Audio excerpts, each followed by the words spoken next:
Let's explore regular expressions in Python, focusing on compiled patterns.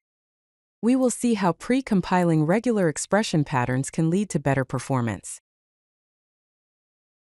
Here is the basic syntax for compiling regular expression patterns. First, import the re module. Then, compile the pattern using re.compile, passing the regular expression string as an argument. For example, we are compiling a pattern to find social security numbers. After compiling, you can reuse the compiled pattern multiple times using methods like search or findAll. The search method finds the first occurrence and the findAll method finds all occurrences of the pattern in a string, such as the data string as shown here. Let's compare the performance of using compiled patterns versus not using them. On the left, we have the slower approach. The regular expression is compiled every time within the loop, which is inefficient. On the right, we have a faster approach where the regular expression is compiled once outside the loop and then reused for each iteration. This significantly improves performance, especially when processing large amounts of data.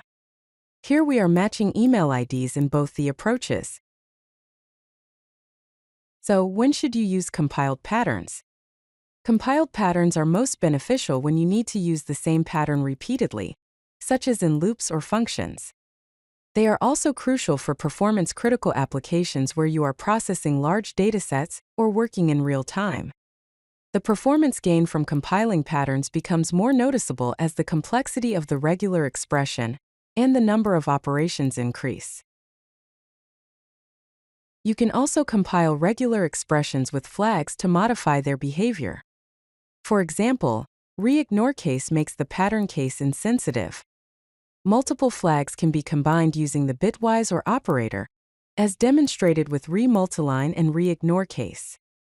Re.VERBOSE allows you to write more readable regular expressions with comments and whitespace, which are ignored during pattern matching. Here are some best practices for working with compiled regular expression patterns. First, compile patterns at the module level. This makes them reusable across multiple functions within the module. Second, store the compiled patterns in variables or constants and reuse them throughout your code. This avoids redundant compilations and improves overall efficiency. If you like this video, hit that like button and don't forget to subscribe. Visit CodeLucky.com for more such useful content.